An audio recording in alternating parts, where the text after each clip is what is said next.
We're about to start the lecture. It's somewhere over here. Get out on the far wall.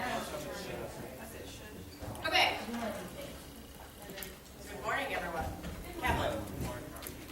What's up? Yeah, it's recording. It's recorded this whole time. No, it just started. Did you see that? Okay. We're going to talk this morning a little bit about debating the case, both on the affirmative and on the negative. So, first, we'll go and play. Yeah, oh well. Debating the case is important for both sides. So, most of y'all are probably familiar with the stock issues, also known as the shits. So the first is solvency. Who can tell me what that means? Sure, how the plan resolves the problems that it identifies, right? And then the harms are those problems. So the harms are the impacts and the issues identified as being something that the plan is supposed to prevent. What is inherency? Good, the status quo, or what's going on now. We also talked in our lab about how this is a form of uniqueness, right? T is for topicality. You heard all about that yesterday, or the day before yesterday. So whether the plan falls within the scope of the resolution. And then significance you don't really need to worry about. It's kind of an outdated stock issue that no one really talks about anymore. Which stock issues do you usually deal with when you are debating the case?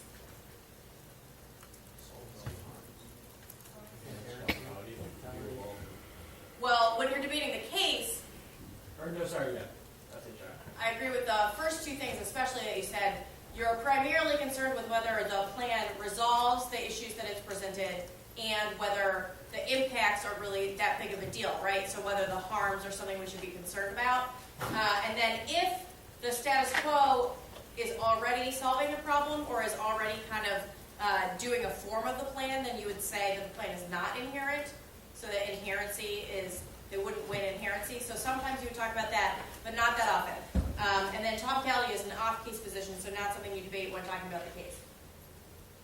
This is a stock issues kitty who needs all four legs at the table because you need all of your stock issues in order to win that your case is a good idea. So for the affirmative, the goals of debating the case. We talked about, in different forms, offense and defense, right? You all are a little bit familiar with those terms now. For the AF, which category of argument is the case of those two?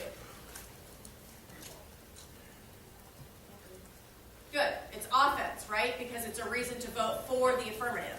If you win the case, it is an offensive reason to vote AF. Because you have said that there are a bunch of problems in the status quo that the plan prevents, and that is an offensive reason that the plan is a good idea, okay? And for the F, the whole point of debating the case is to defend that house, right? Because if you have a house that you have built from your stock issues, and then someone comes in and starts throwing things around in your living room, you wouldn't be happy about that, right? So the idea is to defend that house from attacks by the negative. And so the whole point is to ensure that you win those stock issues and that you win the basic points that you've identified in the 1AC. You want to defeat the negative objections that have been raised, which goes along with the kind of previous point that I just made, that you want to win all the components of your case. And then you want to outweigh the negative's offense, because the negative will also have off-case positions, right, that they will say outweigh the affirmative case as reasons to vote negative. And you want to win that your offense outweighs the negative's offense. So the AF outweighs the things that the negative points out. And it all begins in what speech? Good. The first speech. The whole debating the case all begins in the 1AC. An important point that I'm going to emphasize a bunch throughout the lecture is that you should always be flowing the case debate. It is the hardest part of the debate probably to keep sort of a really good flow of, because it has the potential to get the messiest. And so the only way to ensure that you aren't making kind of a giant mess of things is to always be flowing. if the video worked, you would see someone defending the house by blocking a good shot, but instead you just see some blurry guys, so that doesn't really teach you anything. Oh, but this kitty is also defending the house. So for the negative, what are the goals of the debating the case? The idea is to create doubt on every level of what the affirmative has introduced. So if you think of kind of the negative wants to introduce doubt on every one of the stock issues, wants to say that you don't solve, wants to say that your harms don't matter or that there aren't any harms, right? And in the reverse of what I said about the AF offense, the negative wants to make your offense outweigh, which means you want to mitigate whatever the AF says are reasons to vote AF. You want to make your offense outweigh the affirmative. I know, it's hilarious, right? The negative goal is diversity. So you want to make multiple types of arguments. You don't just want to say that there are no harms, and you don't just want to say that there's no solvency. You want to make a bunch of different arguments in order to win doubt on a bunch of different levels, and that's especially true in early speeches, like in the 1NC. You want to introduce as many types of defense to the case or reasons that the case doesn't matter as possible. And then later, in later speeches in the rebuttals, you sort of collapse down and choose which ones are best to go for. But you can only do that, you can only make strategic choices and pick arguments that best mitigate the F if you've made a bunch of different ones in the first speech. Also, the negative should also always be flowing for the same reasons as the affirmative, that they need to know what their opponent has said, and it's the easiest to become messy. So different types of case arguments that are introduced into the 1NC. The first is the no uniqueness, or that the status quo solves. So the argument that what's going on in the status quo is fine and prevents the problems isolated by the affirmative. So an example of that for the Cuba AF would be to say that the U.S. has plenty of influence now. Why does that answer something that the Cuba 1AC says? Yeah, Chairman. Because the Cuba 1AC says that the United States is losing its influence. Right. Or has lost it. Good. And what is the reason that the AF says that that's a problem? Because we want good relations. True. Does anyone remember or know kind of the impacts to the U.S. losing influence in the 1AC? China's gaining influence. Right. And if the U.S. loses its influence, what happens? China taking China gains marching rights, which then makes it harder to, or makes it harder for the U.S. to Good.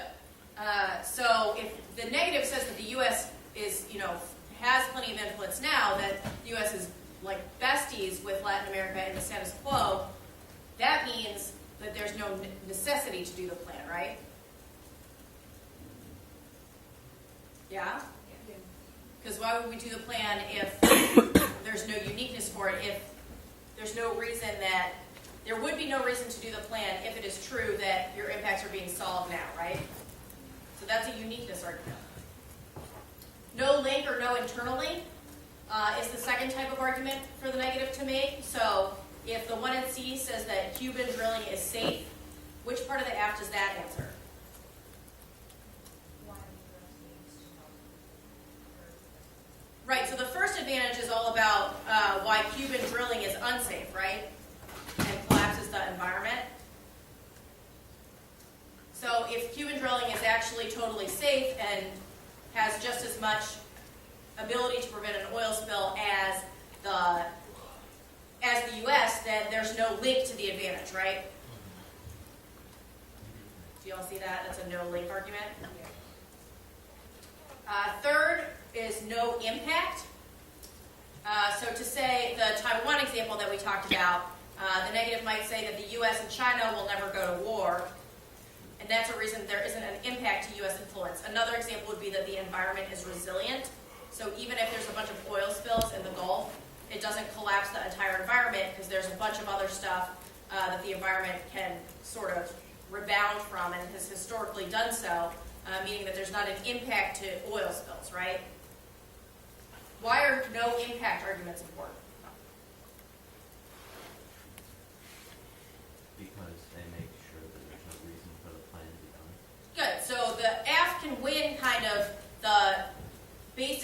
components of its argument, like all the links and the uniqueness, but if you mitigate each one of the disparate impacts, it means that the status quo is fine, right? It means that we're not heading toward impending doom, right? And then no solvency is another whole category of arguments that is very important for the negative, and you should always be introducing solvency arguments, especially in the 1NC. The example that I put here was U.S. drilling is unsafe. Why is that a no solvency argument? Because the solvency claim is that the United States would be able to have inspection on the drilling companies go in there, but the U.S. drilling companies are unsafe, they would just leave oil anyway. Good. So it means that the AF can't resolve the problems. The plan introduced isn't sufficient or is no good to prevent the impacts, right? If you can win that the AF doesn't solve the advantages, why would we do the AF? Good. Right. And then a solvency argument that kind of, can anyone think of a no solvency argument that would apply not just to one advantage? So the F is the possibility in the drilling example to still win kind of its influence argument, right? Can anyone think of a solvency argument that answers the whole F? That takes out all the advantages? Yeah, go ahead. Cuba doesn't want to have relations with the U.S.? Sure. Okay, I would rephrase that a little bit. So not just doesn't have want to have relations, but just would say no to the plan, right? Would say, and maybe the warrant is what you said, that it's not interested in cooperating with the U.S., but if the U.S. says, hey, we want to help you drill and develop your offshore oil, and Cuba just says, F you, what does that solve? Never. Right. It means that no part of the F is effective, right? Do you see that? So no solvency arguments can either be about a particular advantage, so drilling, or it can be about the entire F, like your plan is useless, okay? So all of the above are types of case defense or ways of mitigating the offense isolated by the affirmative, right? It's also possible, and sometimes a good idea, to introduce offense. So offense generated by the case that's directly about the 1AC, but is an offensive argument for the day.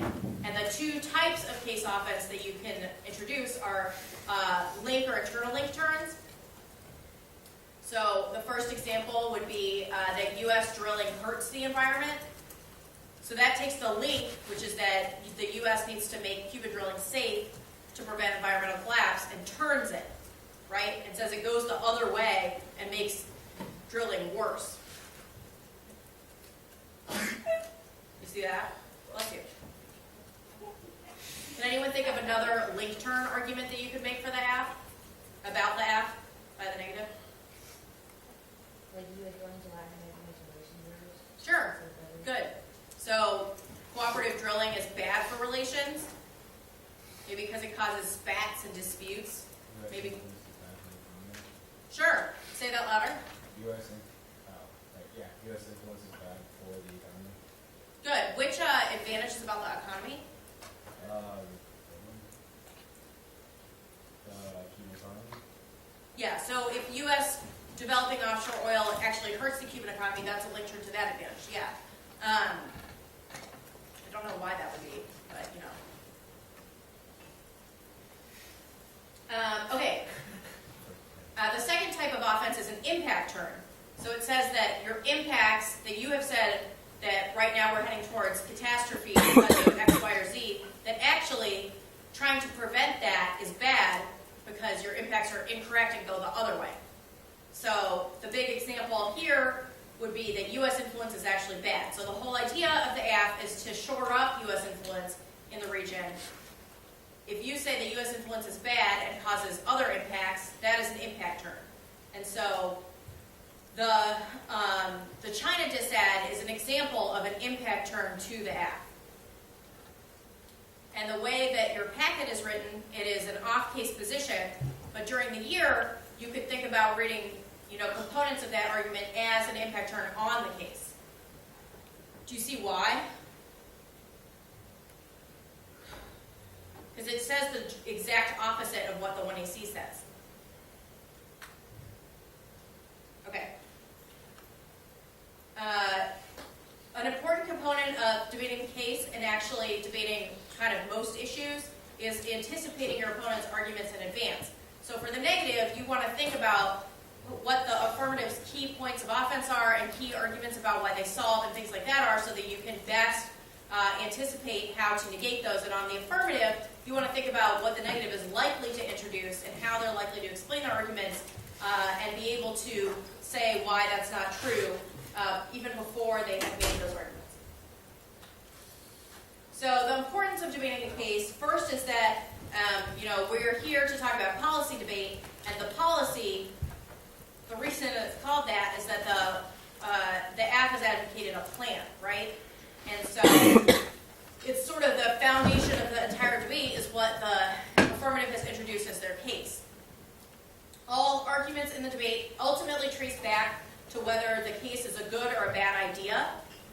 So even if if the negative is going for a counter plan, you're comparing the case to the counter plan. If the negative is going for a disad, you're comparing the case to the status quo or to what's happening now. And if the negative is going for a critique, you're comparing the AF or the plan to some alternative way of thinking. And so all of that depends on deciding whether the arguments advocated in the 1AC are true or not, right? And so all arguments ultimately have to do with whether the 1AC is true. And so that's why debating the case is kind of a big deal.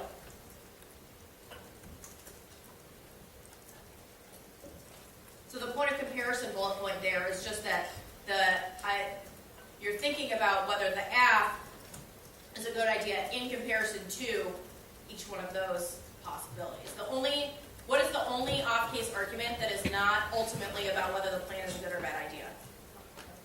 Good. Topicality is about whether we should be talking about the plan in the first place. Everything else is about whether we should do the plan or not. And so that's why the case is important. So I'm going to kind of go through case by case or speech by speech to talk about debating the case. So the first affirmative constructive kind of lays out the case and says why it's a good idea, right? And the 1AC should also have built-in responses to the 1NC arguments, and Austin is going to talk a bunch more about this in the next lecture. But the 1AC is designed to kind of respond to things to objections raised by the negative. And we saw in our lab, we saw some of that yesterday because you should not have to kind of read new evidence necessarily, because the 1AC will have not only reasons why the app is a good idea, but defenses of why that's true. And all 4 debaters are working during the 1AC. So, for example, the 1AC is speaking, so that's the 1A's job. That's not too complicated. What do you think the 2A is doing? Good. Say that louder. So the 2A might be flowing the 1AC because they need a flow. Ideally, they might have already written down a flow of the 1AC, so they don't need to do that, and they can be preparing other arguments. But either way, the 2A is hard at work. The 1N is preparing the 1NC, if it's not already done, so getting ready to give the 1NC. The 2N, in addition to flowing, should be preparing to ask cross-ex questions. And what kind of questions are you asking in the 1NC? Or sorry, in the 1AC cross-ex? You're trying to set up what you're allowed to, what the one is about to read, so on your arguments. That's true. You want to set up some 1NC arguments, for sure. But what do all of the questions in the 1AC have to be about? The case, yeah, the app. Because that's the only thing going on in the debate. So what is it a good idea for the 2N, who's going to do that cross-ex, to do during this time? Last question for clarifying. Good. Reading the cards in order to ask questions, yes. In order to have good questions about the app, you would need to have read through the evidence during this time, right? Because otherwise you're just like, explain the plan in your own words. What does the app do? What are your impacts? None of that is helpful, obviously. Those are not good cross-ex questions. Instead, you want to be able to set up kind of the holes you think that there are in the case by reading through the evidence. And the goal of the 1A during that cross-ex time is to swiftly and expertly defeat the objections that you can see coming from a mile away by the questions that are being asked. I just thought this was funny. Wait, who's the court? I will be defending myself real quick. It's a lawyer cat. So cute. It's adorable. Okay, the 1NC. The 1NC always, always, always has to answer the case. You should never have a 1NC that doesn't talk about the case. Why is that? Okay. Bad idea. Yeah. Sorry, that's right. If you don't answer the case, what have you conceded? Did they solve and, you know, True, all those things. You've conceded the AFs. No? Good. The AF, that grants the AF all of their offense. It means that you're working uphill to win any argument that you go for because you conceded all of the AF's offense. So, in deciding how much time to spend on case, it kind of depends on your individual strategy and on how fast you are. But a good rule is kind of 3 minutes because that still leaves 5 minutes to go over off-case positions, but ensures that you can kind of cover all the advantages and make a diverse set of arguments and be sure to mitigate the case, because the worst thing is a 1NC that has a bunch of off-case positions that sound really compelling, but then you get to the case with less than a minute and you make 2 or 3 arguments that don't even cover all of the advantages to the app, puts the 1NC in a pretty bad position and a pretty difficult spot. The structure of the 1NC on case should alternate analytics with evidence. So you have a lot of evidence from in your packet, or in your case negs during the year that will answer the case, but that doesn't comprise the whole of a good 1NC on case. A good 1NC on case should also include analytical reasons why the case is dumb. And a great source for those analytical arguments come from the cross-section of the 1AC when the 2N is pointing out giant holes in the AF's evidence, maybe there's not a warrant for why the U.S. is key, why the U.S. has to be the one to drill. And so if the 2N points that out during cross-sex, the 1N should include that argument as an analytic interspersed between pieces of evidence, okay? You should also make sure to have arguments on every advantage introduced by the 1AC, and ideally answers to every impact read by the 1AC. And if you have time, it's great to have solvency arguments that cover all 3 advantages.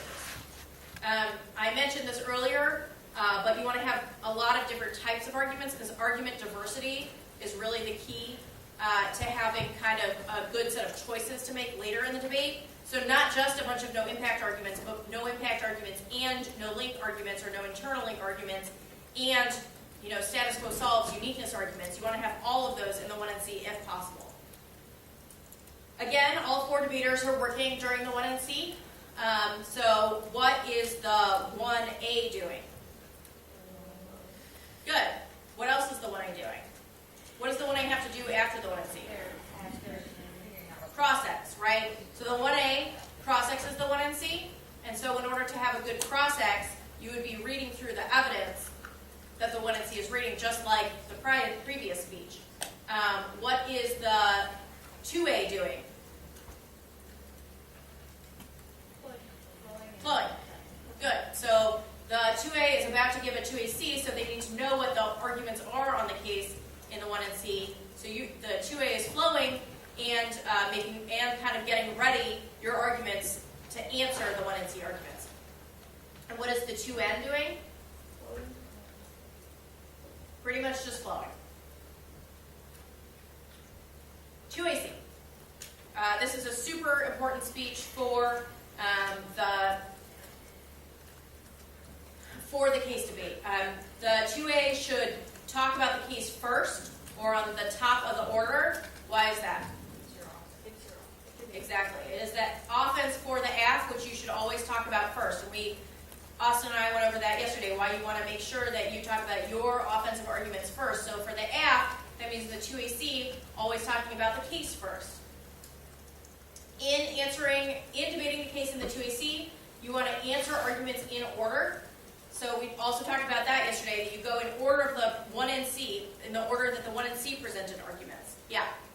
So, do you recommend going line by line first? Do you recommend going my offensive positions first, then going line by line? So if I understand your question correctly, it is often a good idea to start at the top of the 2AC with a brief kind of offensive explanation of why the AF outweighs or is super important, and then line by line, but that should never be a very long kind of thing. Right, it's like 10 seconds. Yeah, and then So- answer the 1 and C in So order. line by line, then my offensive cards, or defensive cards, their offensive cards. Well, any cards that you have to answer their argument should be answered in the place where they made the argument. Okay, yeah. So if they said no solvency, you would explain your, Okay. you would extend your 1AC and then say, Oh, sorry, I was thinking about the order of the flow. I was pointing to not this. Sorry. oh, okay, I get it. sure, yeah. Is there any the impact work is also an overview type thing? As from your experience as a judge, you just done with the line by line? Yeah, The impact work is done with line by line? yes, that's totally fine. Okay, awesome. Yeah. So the overview is Can you just, No. can you give an example of an overview? An overview would be like, war with China is coming now because China is asserting soft power in the region and it'll, cause war with Taiwan. The plan is key to avert it. This outweighs because. And it would generally be no longer than that. Okay. It would be just kind of like an explanation of your biggest impact and why it outweighs. The only other example would be if they have not answered something. So if they have not made any solvency arguments at all, you would say they've conceded solvency. That means it's guaranteed that the plan fully resolves all of these. We only have to win like a risk of one of these impacts. Or conversely, if they have not answered one of your impacts, you probably want to highlight that at the top. Or as this dude said, somewhere on the line by line, but you do want to highlight any arguments that the 1 and C has not answered about the affirmative, okay? The 2AC should always use the 1AC in making these arguments, because as I talked about earlier, and as Austin's going to talk about, it should have built-in responses to common negative objections, right? So your 1AC is like 8 minutes of just free hating on the status quo. You have nothing else to do, nothing else to answer. It is just all status quo bad. And the 1NC on case is all going to be reasons the status quo is good or why the F is unnecessary. But you have 8 whole minutes to draw upon for why that's not true. And so you'll generally have a bunch of answers to their arguments from the 1AC. 2AC blocks are something you may have heard of, especially in regard to off-case positions. So you'll say, I need a 2AC block to the disad or to the counterplan, or a set of pre-written responses, right? That's what a block is. That can also be useful for the 2AC on case, because if you know that every single 1NC is going to say, for example, that Cuba has no oil, that there's no oil worth drilling, then you should probably want to have a block that explains which piece of evidence in the 1AC answers that argument and says, yes, there is oil, and then if you think that that's an issue that requires more evidence, you would have that pre-selected. That's what a 2AC block for the case would look like. It can often be helpful in the 2AC on case to either group arguments or cross-apply. So sometimes the 1NC will make 2 arguments in a row that are essentially the same or that make almost identical claims. So 2 arguments, let's say the negative says there is no impact to bioterror because the agent just gets dispersed or like wind patterns blow it back or whatever, and says there are no groups that have the motivation to use bioweapons. Those are both what kind of argument? No impact. And they're both no impact to bioterror specifically. So the 2AC can group those arguments together and answer them using the 1AC or using additional evidence, preferably both, but like even maybe just the 1AC if your 1AC is good enough. But grouping them together allows you to save time and be efficient in answering those 2 arguments that the negative has claimed are different, but that aren't really particularly different. Does that make sense? So grouping, and then the second helpful thing is cross-applying. So if the negative makes two arguments that are similar but in different places, so not right one after the other. So if the first argument that they make is no solvency because companies won't invest, and then they make a bunch of other arguments, and then their last argument is no solvency because the economy is too risky. It's too risky for investors based on the economy. Those are, again, very similar, and so you would have said some arguments that already apply earlier in the speech. And so cross-applying means cross-apply an argument that you've already made. So cross-applying means you have made an argument and you now have an opportunity to make that argument again.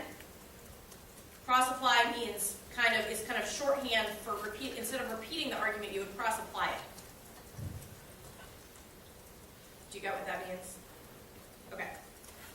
All four debaters, again, are doing something. The 1A is flowing. And what is the 1A also doing? Writing question.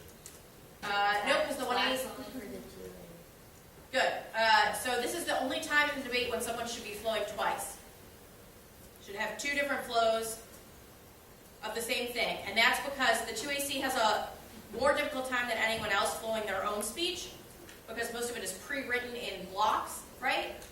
And so they should probably have a flow of their case arguments because that is written during the 1NC, but everything else they only have in blocks and they can't have written down in advance. So the 1A would be writing it down for the 2A. So the 1A is flowing for themselves and for the 2A. So backflow. The 1NC, what is the 1N doing during the 2AC? Flowing, like everyone, but also getting ready for what? Not yet, because the 1N has plenty of time to get ready for the 1NR. Cross-X. So this is a time to figure out what parts of the 2AC they are going to talk about in cross-X, and if you're going to ask questions about the case, especially to read through the affirmative case evidence.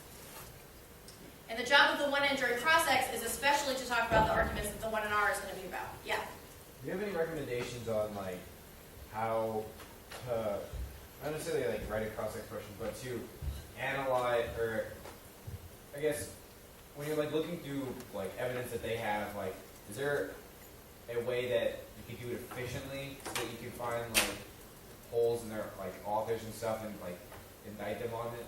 Do you have a recommendation on Well, one thing is that a good clue that someone's evidence has contradicts itself or has holes is if it's shrunk. Especially in an era of paperless, there's no particular reason for the text in between to be shrunk.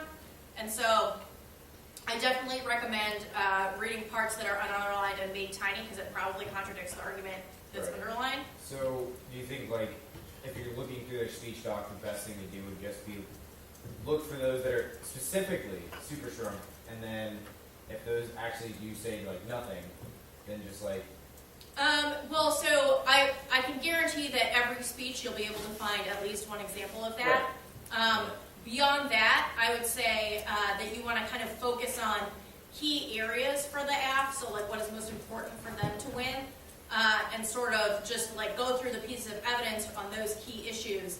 And there's, every argument has flaws, every argument kind of, has the potential to be taken apart, and so focus on those areas, and you will every time find that the evidence is old or the author isn't qualified or that any number of issues with how the argument is constructed. So in fact, I might even flip those and say that you should first look at the evidence for the most important issues, and then once you're done with that, more randomly okay, where's the text from?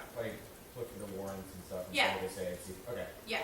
Also, how long would you say, let's say I ask a question about, or let's say I point something out about their card and then indict them on it and ask them a question about it, and they can't answer it. How long do I, or even if they do answer it, let's say they do answer it, Sure. how long should I spend on the question before I move on?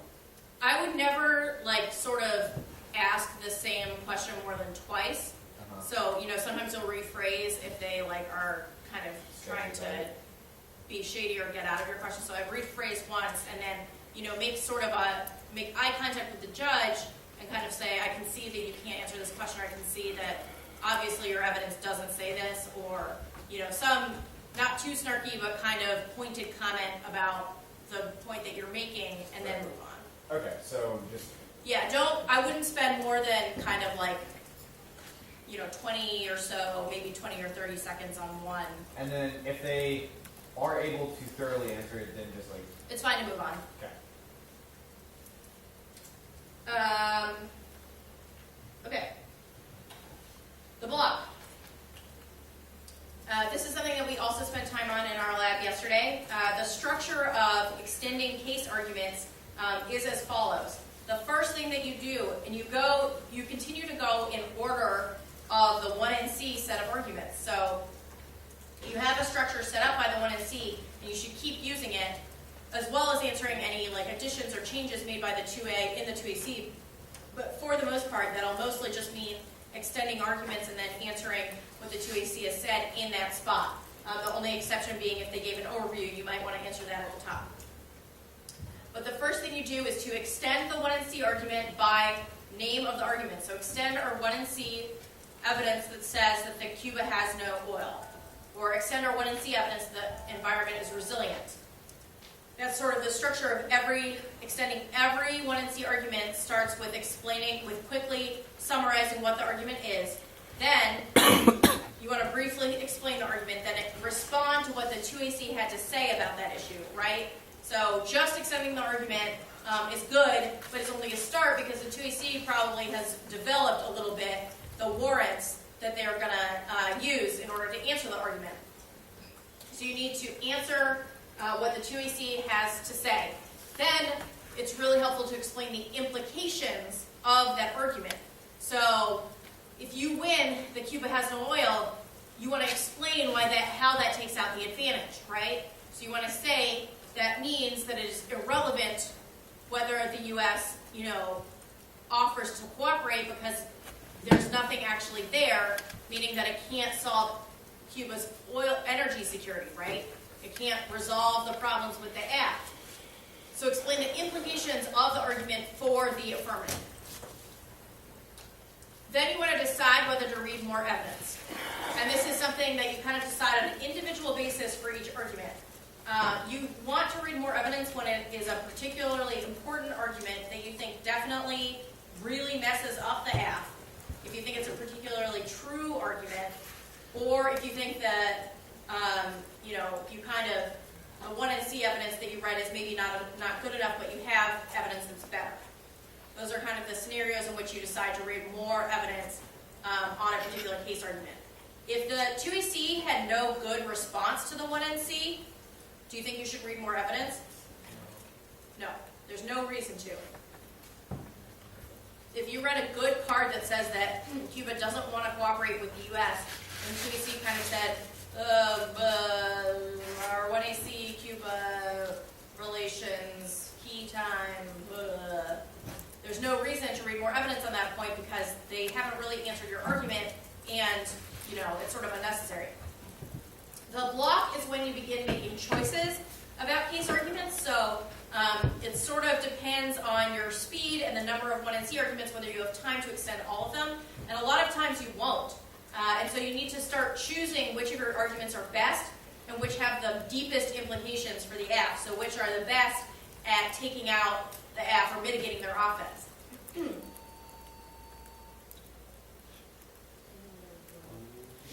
That doesn't sound good.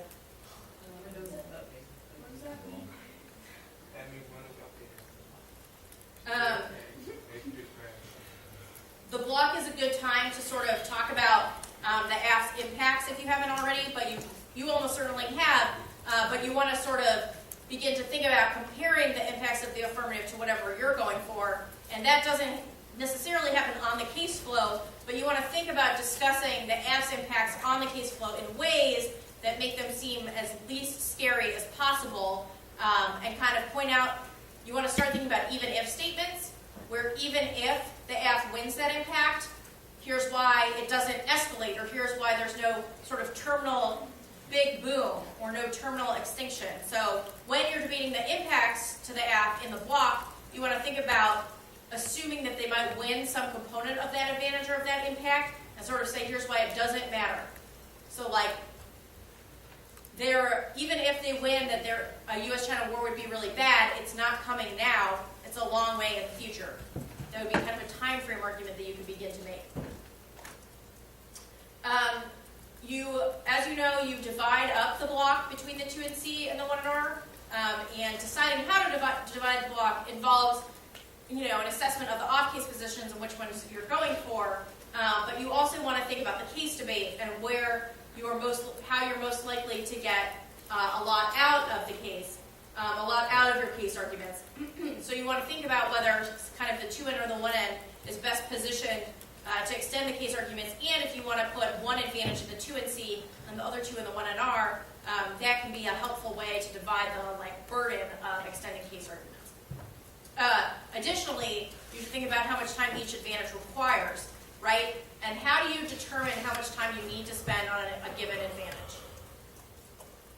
It sort of depends on the app. It sort of depends on what the 2AC did and how concerned they seem to be about winning that advantage. If the 2AC kind of blew through a particular advantage and shadow extended all of the 1AC evidence without doing a very good job on the particular arguments, maybe didn't read any additional evidence where they really should have, that's a good indicator that you don't need to spend as much time there.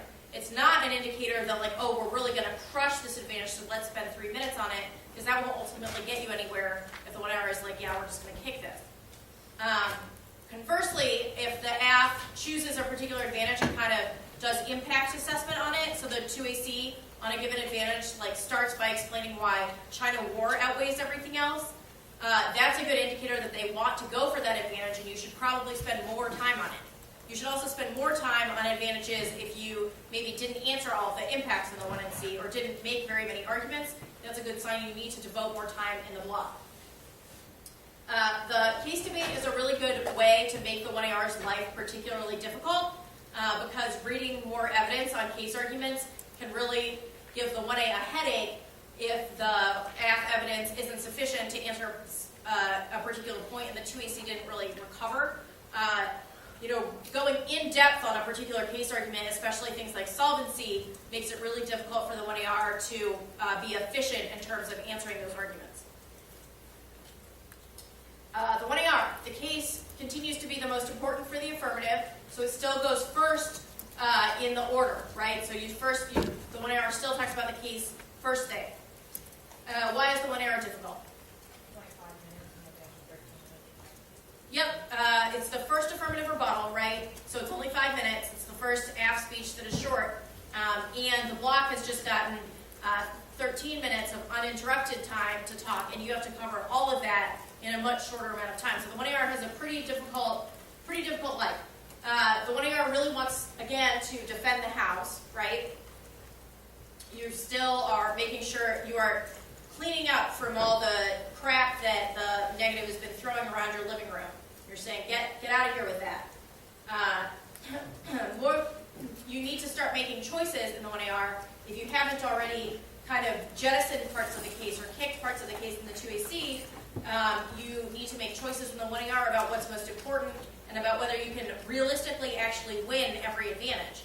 If the block did a bad job on case in the block and maybe only extended one argument or two arguments on each flow and didn't answer one of the impacts and stuff like that, then it's not that hard for you to win all three advantages. But if the block really went ham on one of the advantages, you need to really assess whether it's possible to win that advantage, whether it's possible to win that there are impacts to it and that you solve it, and that there's uniqueness. Then it's time to think about maybe kicking particular advantages to save yourself some time, okay? The 1AR's best friends are cross-applications and efficiency. Kayla, Yeah. When you say kicking the advantage, how do you exactly go about that? Yeah, have you talked about kicking dissats? Yeah, let me do that. It's really similar because there's been defensive arguments made, and so all you have to do is select a defensive argument and concede it. So concede that there's no impact to this advantage. We're not going for it, and then just move on. Or concede that there's no internal link to this advantage. Whatever it is, a defensive argument that takes out the offense. Oftentimes, really explaining that isn't even really necessary. As long as there's no offense on the advantage, you barely have to say anything other than we're not going for it. Because there's no way for the neg to come back and get leverage out of it. Yeah, If there is offense, Yeah. just respond to it and then you can kick it. sort of. That is a difficult question to answer generally because it depends on what kind of offense, right? So if they're impact turning the advantage and they haven't said anything else, so if they haven't made any like internal link arguments that take out the offense, you do have to answer the offense and you have to win your offense. Otherwise, you're in a bad spot. If they made defensive arguments that are internal link or solvency arguments that negate their ability to access their offense, so that take out the impact turn or the link turn or whatever, you can concede that and not have to answer the offense. Does that make sense? So it's very sort of case by case, and it depends on whether they link turn or impact turn, or whether they made defensive arguments that, when applied, make the offense go away. Can you straighten an advantage? Yes. But it means, yeah, it's putting a lot of eggs in one basket. You want, in straight turning advantage, you usually want to be pretty sure that you can win it. The 1AR has to think about how much time to spend on the case because you also have all the off-case positions to cover. And so you want to think about how much time you realistically have to spend on the case. And that's another thing that can give you a clue as to whether you need to kick an advantage or not. Because you don't want to spend too much time in the case, but you still need to give the 2AR the necessary tools to win the case. I think one thing that I don't want to overemphasize because it's easy to go too far with this, but that a lot of people sort of forget for a while is that you'll probably get some leeway on the case in the 1AR because we all know it's time pressured and you have 1AC evidence, right? So your explanations of the case don't need to be like beautiful, poetic, rhetorical masterpieces. They just need to sort of get the job done. You want to sort of make sure that there's an impact, make sure that you've covered your bases, but nothing has to be sort of overly flowery in the 1AR. You just need to give the 2AR the tools or the basic words that they can use to jump off from there and do more explanation in the 2AR. 2NR on the case. The 2NR's job, first and foremost, is to mitigate the AF's key points of offense in order to make the neg offense outweigh. A key component of doing this is making choices, right? So choosing which case arguments to go for. Can you usually go for all case arguments that are in the debate? No, probably not. 2NR is pretty short and has to both. 2NR is a very tough speech because you have to both cover everything the 1AR said, but give as much explanation as the 2AR is going to give, and preempt everything the 2AR is going to say. So it's not an easy speech to give. How do you decide which case arguments you want to extend? By what the one NC said, I mean 1AC said? Sort of. So you do have to choose based on what the 1NC, what you have in the 1NC, right? That's a good start. And also based on like they go off and read that they say blah blah blah, but we are say something like that. They go off and make your try to switch us around. You have to go back and you have to make sure that you deal with it. True. So yeah, if they are sort of beating your argument, that is a good indication that it's not the best argument to go for. The baseline for choosing arguments is a combination of the quality of the argument in the first place, so the quality of the evidence, the level to which it takes out the AF or mitigates their offense, and how good of a job the AF has done so far in the debate defending their evidence. And this does require also knowing what the AF evidence says, because you can think that you are really crushing a particular internal link, because the AF has done a bad job kind of talking about it. But if you've read the evidence and you know that it's really good, there's still a possibility that the 2AR could be convincing enough and the judge could read the card and say, yeah, their internal link is pretty good. You don't want to fall into that trap. So it is a combination of, is the AF doing a good job explaining this, and is this a good or true argument? Do you see what I'm saying? You can't sort of make the determination of which arguments to go for based alone on quality or on coverage. It's a combination of both of those things. You also want to make sure that your bases are covered. So if you're not going for any solvency argument or internal link argument that covers the whole AF, so if you only have like on the different advantages, arguments that are specific to those advantages, you have to make sure that you've sort of answered every one of the advantages and preferably have some way of talking about each of the impacts, or at least have an internal link argument that covers that impact. So you don't want to leave any sort of dangling part of the AF uncovered, and that is also part of why making choices is important, because otherwise it's going to be really tough. I basically already said why the case is still important in the 2NR. It's because you need to mitigate the AF's offense in order to win your offense. 2AR. Unsurprisingly, the case still goes first in the order. This has not changed. The case is your offense, and so it should still be the first thing that you talk about. The case debate is also the most important part of the 2AR. For the same reason, that it is your offense, and it's the part of the debate that is most likely for you to win on. So you need to assess the threats that have been made by the negatives. So you need to assess the quality of arguments on each advantage. It's another speech where you can make choices and decide maybe you're not winning every advantage. Maybe, one of your advantages is like probably not very good, or the negative has just done a really good job kind of defeating either the impact or your solvency or the internal link. And so you maybe don't go for those advantages, but you go for the advantage that you're most likely to win.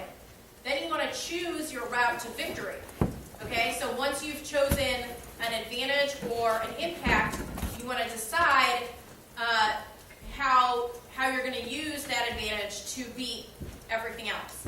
And so you generally select the one impact that you think is most important for you and explain it the most and explain why it outweighs what the negative is going for, okay? So if you think that your best advantage is the Cuban economy advantage and that your best impact is the LNG explosions, for whatever reason, that is, I would be surprised if that was the case. But you would, isolate that impact and explain why it outweighs whatever the negative is going for, compare it to the negative's offense, okay? And then that is something to keep in mind. That doesn't mean that you don't extend other impacts, but it means that you sort of have to choose which basket to put your eggs in terms of outweighing the neg's offense. Does that make sense? And then the 2AR really needs to write the ballot for the judge. So it needs to say that the case outweighs because why?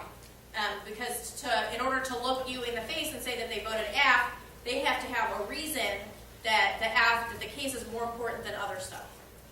And so a really good way of making sure that they can do that is kind of writing a ballot in like 2 sentences, writing the way you would explain why you won. So that the case outweighs the disad because it happens faster and we have more relative defense to the disad. Or the case outweighs because we are accessing an extinction impact. Any number of reasons that the affirmative outweighs the rest of the debate is the kind of how you write the ballot in 2AR. That's it. Anyone have questions? Can we spend some, and we get on our app, can we spend some more time basically with just the first part that we did, like where, I had problems with answering? Sure. Okay, why don't y'all take like 5 or so minutes, and then Austin is going to go. So if you want to go get coffee or bathroom or whatever. Is there a possibility A what? Is there a possibility that the PowerPoint is going to be Yeah.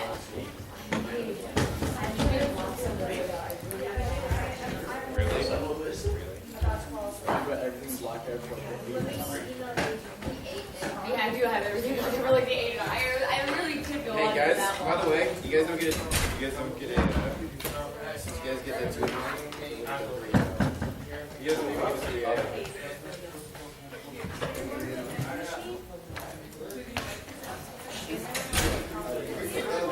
Anyone else in the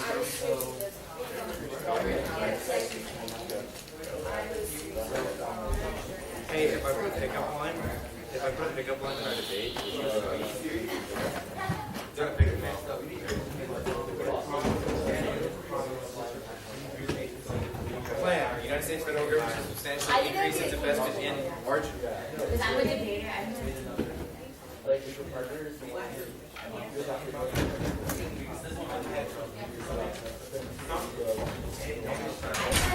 I think it's the most adorable It's severance. So if you sever out,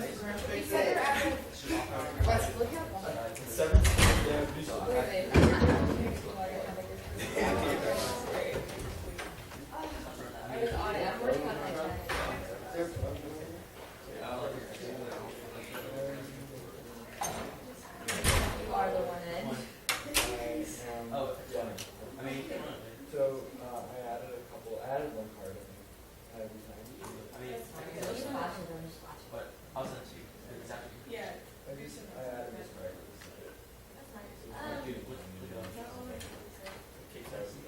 That's just like the right? Okay, so this is your. Because I'm just gonna cross it. Bro. You took it out. What the fuck should you got? I wasn't listening. Neither were they. Okay, I can just. Oh, I did see the email. That was good. Thank you. I laughed. I don't know if you could see me laugh, but I I laughed. didn't see it, no. Do I want to turn off the camera for a minute? How do I do that?